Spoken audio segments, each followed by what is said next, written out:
Ете, тоа е Божја убавина оплотена во ритам, во стапка, во сооднос меѓу земјата и небесата. Имам еден интересен човек кој неколку години отсуствуваше од Дионисусовите слави и има 3 минуса. Сега треба да надополни. Поетот Серафим Гоцев од Сандански.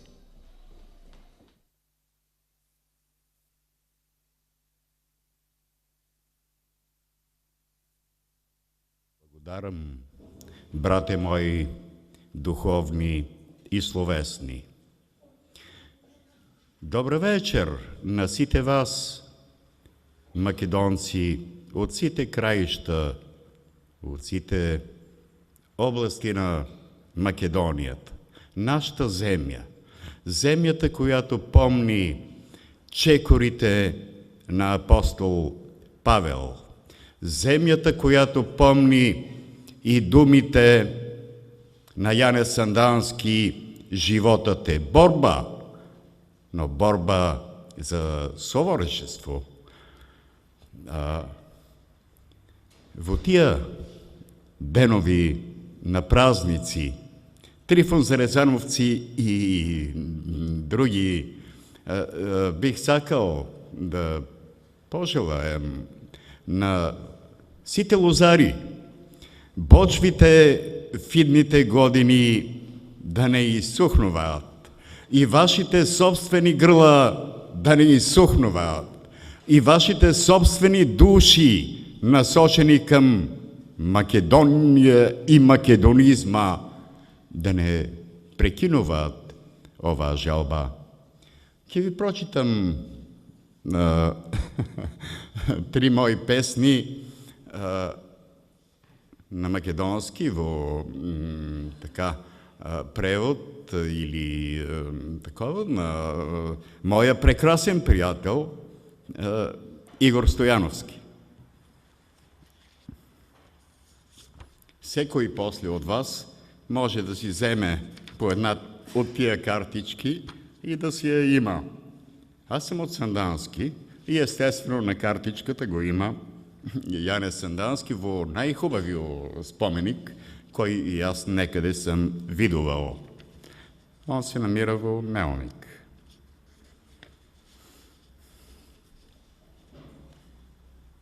Демир Капија. На сите морни патници запрени бар за миг во клисурата на Демир Капија.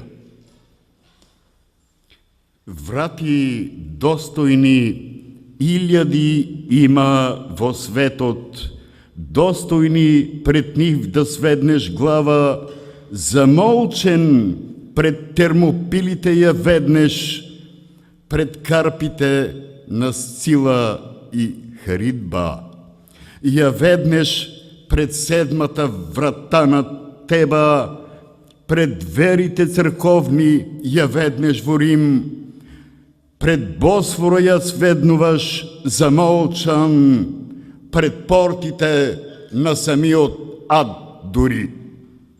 Смирен, челото свое го веднеш, разбирајки оти секоја врата кон луѓете води и пред тебе отвора неоткриен свет. На мене, во душата ми на вечен патник, една врата за навек отворена стои, Демир Капија, глас на нови светове и луѓе. Ке ви прочитам една молитва кон нашиот светец Климент. Молитва кон Климент. Дур Вардарот тече и кулите Маркови в прилеп, сонце на залез ги вапцува в злато, а в Охрид со песни потевно рибари се враќаат сулов богат. Свети Клименте, застапнико наш, моли се пред Бога за оваа земја. За сите нас Пред него измоли ти, за неверникот измоли вера, за праведниот утеха по дните земни, измоли за лажливците суд праведен, за вистиност борещите и малко съмнение, за твоите букви достойно признание, за вразите им словесно лишение. За вистината света измоли ново кръстение, но овој пат нека тоа биде не в Јордан, тука крај нас, во Вардар или Струма. Измоли за оваа земја и малкуско правда, а за вразите ти одмазда не барај. Дур Вардарот тече и кулите Маркови в прилеп, сонце по залез ги вапцува в злато, свети Клименте, застапнико наш, моли се пред Бога за ова земја.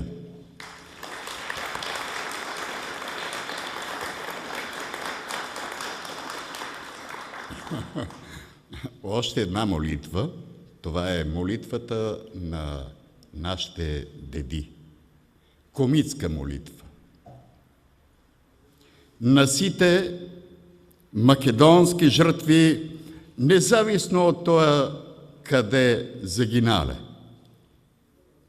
Боже, нека рани в сърцата ни тлеят, нека жетта гърдите ни кине, нека омраза в очите ни свети, нека, а после душите земи ни. Не я жалам бурната си младост, ке ми простат старите ми майки, не ги жалам правите си севди, ке ми простат любите и жени. Боже, нека сето пишано нека стане според повелбата Твоя света, нека, но в жилите кръвта да не изтече, пред зарод тая да е пролета.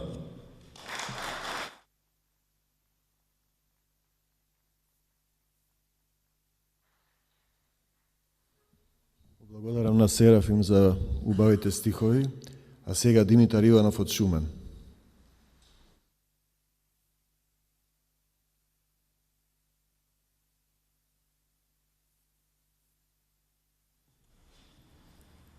Добро вечер, господи и господа, од сите народности и вероисповеданија, мили браќа и сестри македонци.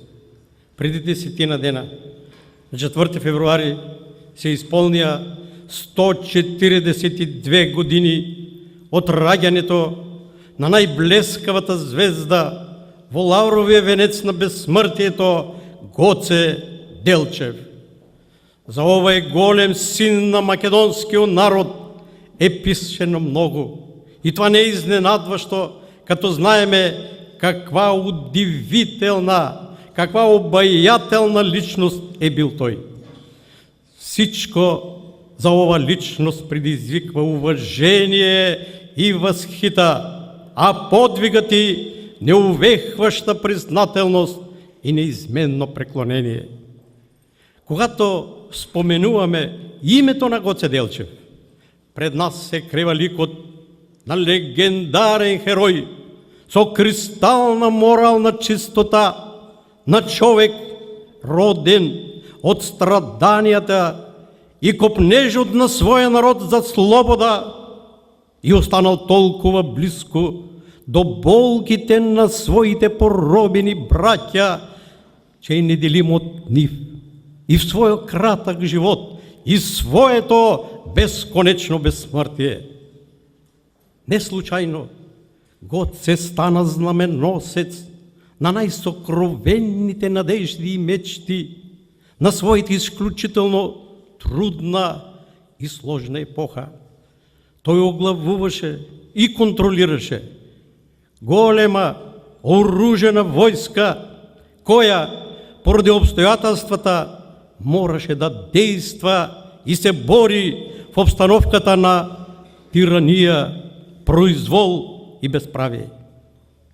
И в обстановка, осветувана от кръвавия блесок на ятагана на насилието, се кръстосваха премного туги интереси и апетити и я согрева до огнено цървено.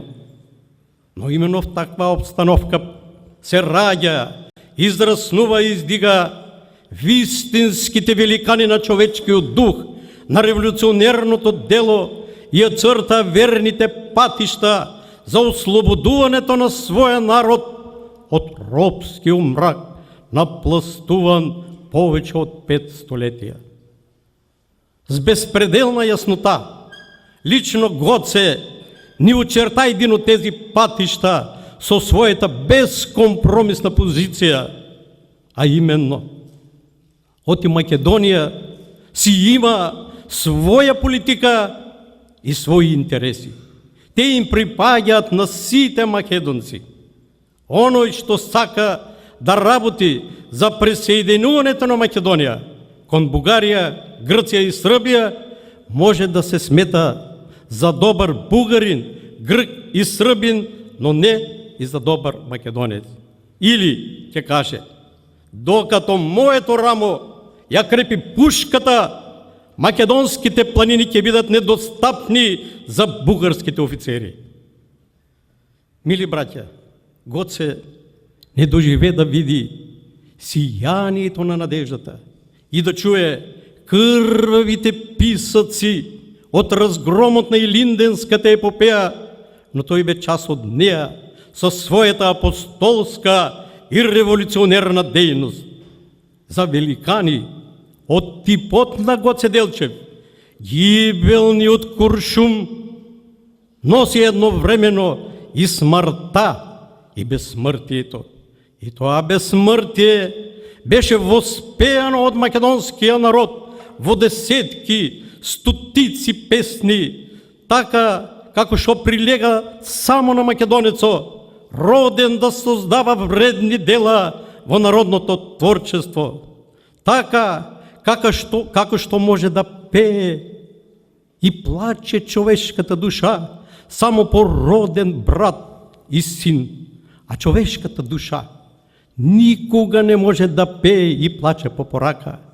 Тя ја пролива горчивата солза само по най-близкото, родното, милото, по онова, което синовно ја обичала и никогаш не може да заборави. Големите личности са били съвременници не само на сегашната, но и на иднината. Гоце не прави изключение от това правило. Со своята крилата мисъл, аз го разбирам светот единствено като поле за културен надпревар меѓу народите, ни смаива със своята прозорливост. Нима това не е най-великият идеал, нима това не е най-хуманната мечта на човечеството и денес.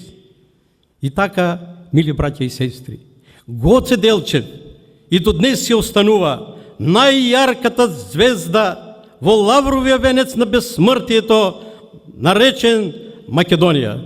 Ви благодарам за вниманието.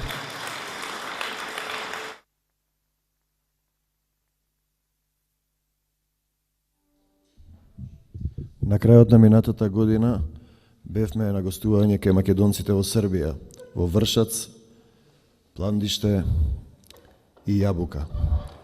Таму запознавме луѓе кои ги познаваме однапред, бидејќи македонците секаде се исти. И во Тирана, и во Корча, и во Мала Преспа, и во Голобрд, и во Гора, и во Пиринско, и на Родопите, и во Егејско. Тие се исти. Тие знаат да ја отворат својата душа, да ви извадат се што имате, се што имаат со леп и сол, да ве стават во собствената постела, ако треба тие ќе спијат на земја. Да го поделат тоа што го имаат. Ако имаш 2 кошули, подели, да дај му едната на другиот.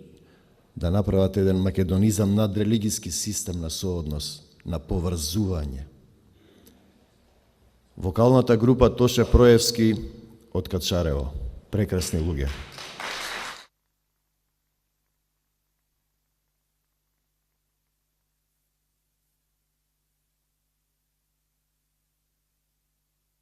Добро вечер, драги пријатели. Ви благодарам на овие убави зборови и сакам да ви кажам неколку збора за пеачката група Тоше Проевски. Ние доаѓаме од Качарево, работиме веќе 9 години под покровителство на Националниот совет на Република Србија. Претежно во програмата негуваме македонски народни песни. Благодарам.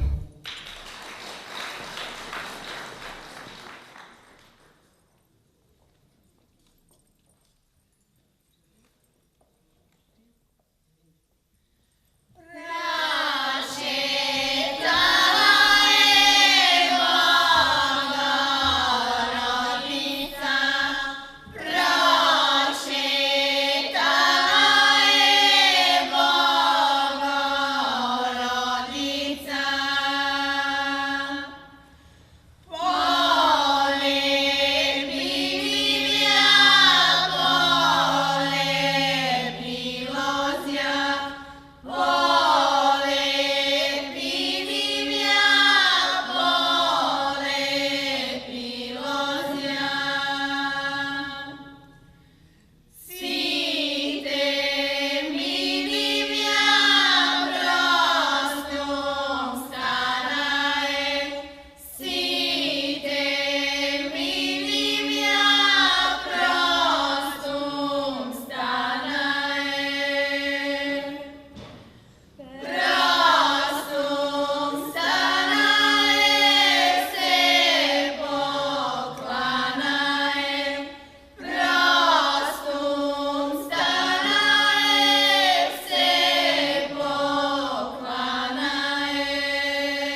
Thank